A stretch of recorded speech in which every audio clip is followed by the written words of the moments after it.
16h-18h sur Europe 1, Historiquement Vôtre. Stéphane Bern. Chaque après-midi dans Historiquement Vôtre, vient ce moment de l'émission, je ne contrôle plus rien. C'est Burn to be Alive. Apprendre en s'amusant, c'est ce qu'on dit quand, dans la bonne humeur, on muscle nos connaissances.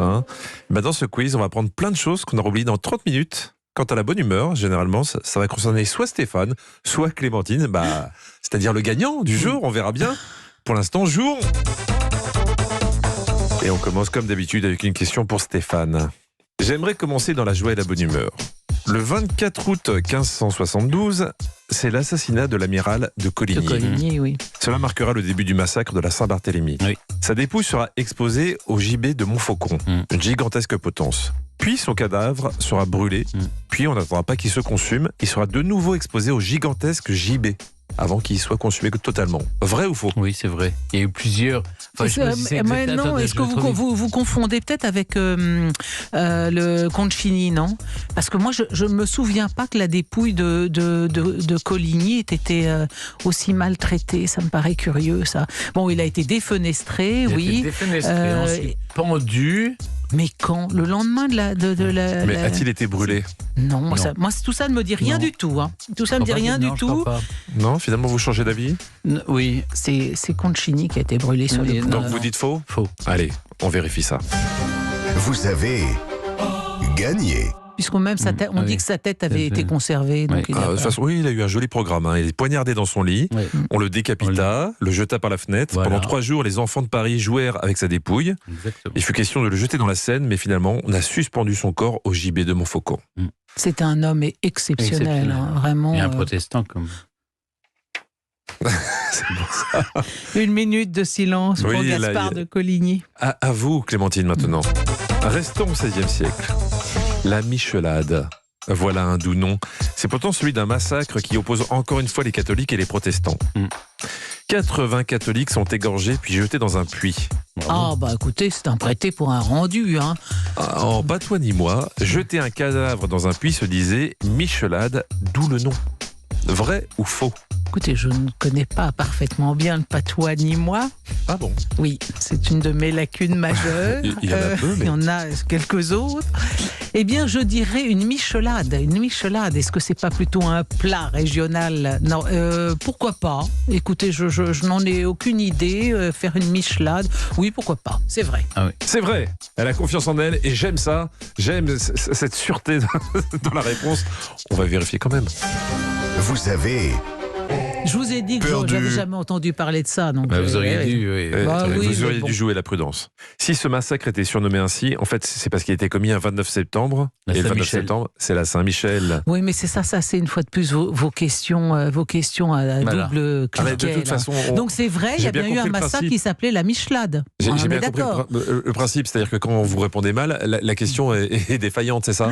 C'est jamais vous. C'est à peu près ça. On est d'accord. Une question pour Stéphane, qui mène déjà 1-0. On va rester dans un univers frais et bucolique. Selon... pas à entendre les Déjà, questions. déjà, vous venez déjà à 0. Là, pour l'instant, Oh là on là. était dans les massacres. Oui. On va rester dans un univers frais et bucolique. Selon les spécialistes de l'histoire contemporaine, qui a été le plus meurtrier ? Pol Pot ou Saddam Hussein ?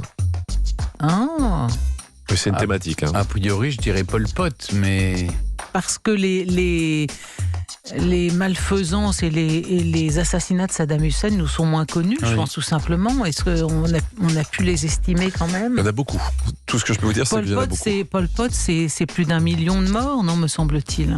Moi, je dirais Pol Pot, mais ça se trouve, je me trompe et on va découvrir que c'est Saddam Hussein.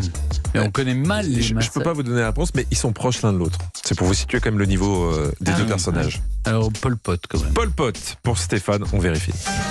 Vous avez... encore gagné. Oui, mais enfin, je l'ai un peu aidé.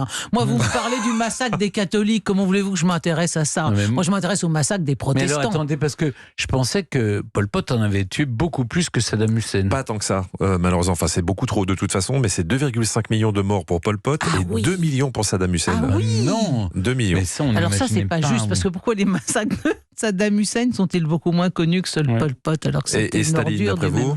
vous? Staline, ça dépend si vous comptez tous les morts de famine en Ukraine. Le si vous recordman, comptez... c'est Mao. Hein. Oui. Mais, bien sûr. Il y a les Staline, millions. 30 millions. Et 45 millions. Et Mao, 80. Même 45. 80. Mais je crois que c'est 45 rien que la famine avec l'éradication des 4 parasites, là, des moineaux, des rats, toutes les... Non, ça vous dit rien? Si, mais là, je sens bien que vous essayez de gratter un point. Je vous vois arriver de loin, quand même. Si, un petit demi-point, Stéphane. S'il vous plaît, pour bébé.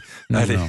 Et je vous chanterai une chanson. Une question pour surtout Clémentine, quand même, pour la beauté. Un beau cantique. J'ai 2 points, vous n'en avez encore aucun. Alors, Essayez de sauver l'honneur, au moins. concentrez-vous. Sauvez l'honneur. Parfois, les dictateurs sont copains entre eux. Ils savent que c'est pas toujours un métier facile d'être dictateur. Du coup, ils se font des petits cadeaux. Ainsi, en 2010, Robert Mugabe, qui fut président du Zimbabwe de 87 à 2017, a envoyé en Corée à Kim Jong-il une vraie arche de Noé avec plein d'animaux en couple. Ah, quelle belle idée Vrai ou de faux? cadeau.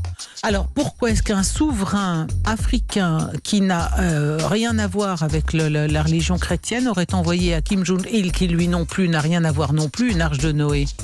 Donc ça n'était pas une arche de Noé. Alors il a pu vouloir lui offrir des animaux, et notamment des lions ou des animaux exprimant la puissance du dictateur. Il lui a offert des animaux, mais pas une arche de Noé. Essayez pas de transformer Donc, ma question. Ma question, c'est est-ce qu'il a envoyé des couples d'animaux comme ça? Oui, alors des couples d'animaux, oui. Voilà, Il lui a envoyé une grande quantité de couples d'animaux, D'accord. donc on peut Oui, ça, assimiler je dis ça à oui. une arche de Noé. Oui. Voilà, c'est pour ça. Bon, d'accord, ça Alors. me dirait par les choses. Je réponds oui.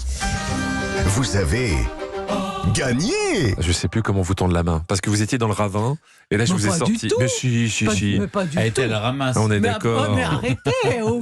Et il lui a offert 2 éléphants, 2 zèbres, 2 girafes, 2 chacals, ou 2 chacos, c'est selon, 2 hyènes, 2 phacochères.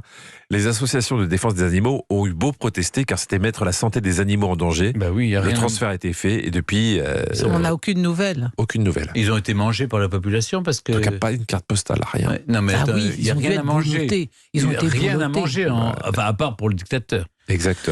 Eh Bon, bien, Eh ben, j'ai envie de dire, bravo Stéphane. merci Jean-Luc, merci. Europe Historiquement vôtre. On se retrouve dans un instant avec Jean-Luc Lemoyne, David Castel-Lopez, Gavin Clemente Ruiz et nos dames qui sont Rothschild.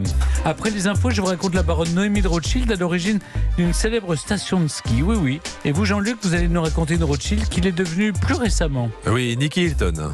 Nikki Hilton Rothschild, la sœur de Paris qui a épousé un Rothschild. Sœur d'eux, épouse d'eux, mais pas seulement évidemment. Qui est-elle? Que fait-elle dans la vie à part du shopping? Eh bien, vous saurez tout. On a hâte. Et moi donc. Europe 1, historiquement vôtre.